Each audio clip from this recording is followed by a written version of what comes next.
Another index that I want to mention here in this context are the worldwide governance indicators. They're a very comprehensive data set. They cover 215 countries and territories in the world, so really basically all countries.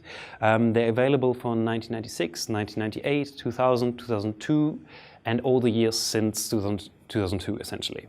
So they include, similarly to the CPI, different data sources and aggregated into one index. So they include 33 data sources from 25 reputable institutions, and they aggregate these sources into 6 different indicators. So the indicators are listed as voice and accountability, political stability and absence of violence, government effectiveness, regulatory quality, rule of law, and the control of corruption. We're only going to look at the control of corruption score, because this is what we're interested in. While the other indicators are very much related, control of corruption is the score that we would usually use in corruption research. The WGI indicators are produced by Daniel Kaufman and Art Cray. So Daniel Kaufman is now with the National Research Governance Institute and the Brookings Institution. Art Cray is still at the World Bank, and it's really a World Bank project. So we sometimes also talk about it as a sort of World Bank control of corruption index. The WGI control of corruption score really has the aim to give an all-encompassing view of different aspects of corruption. So it states that it captures perceptions of the extent to which public power is exercised for private gain, including both petty corruption, grand corruption, and the capture of the states by elite and private interests. So it really tries to give a very broad, all-encompassing view of the control of corruption. The WGI control of corruption scoring combines not only enterprise and expert surveys as the CPI does, but it also combines these with citizen survey responses. So for the control of corruption score, it takes over 40 different factors into account, survey responses, different survey responses, sometimes from the same data source, but also different expert and enterprise surveys.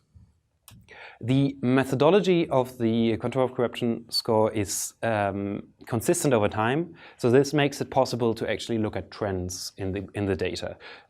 I would recommend to not look at year-to-year change, because it doesn't say a lot, and also the changes are not that big, but trends can tell you something about developments in a country.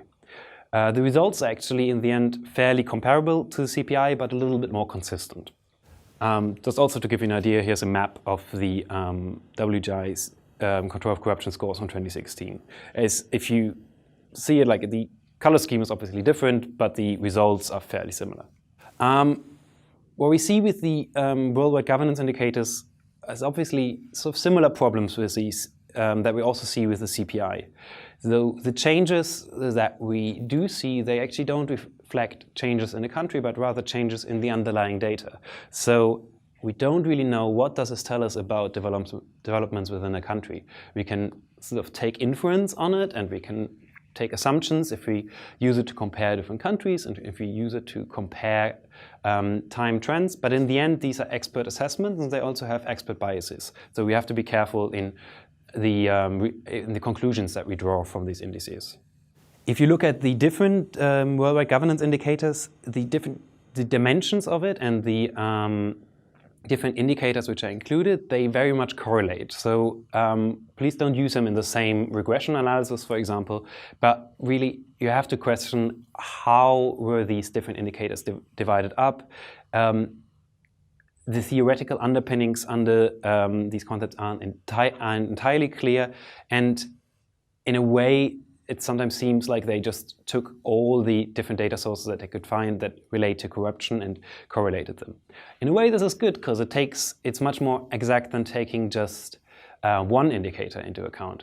But we have to be careful with it, because we don't know exactly what's in there, or rather we do not really consider every single thing that is in there.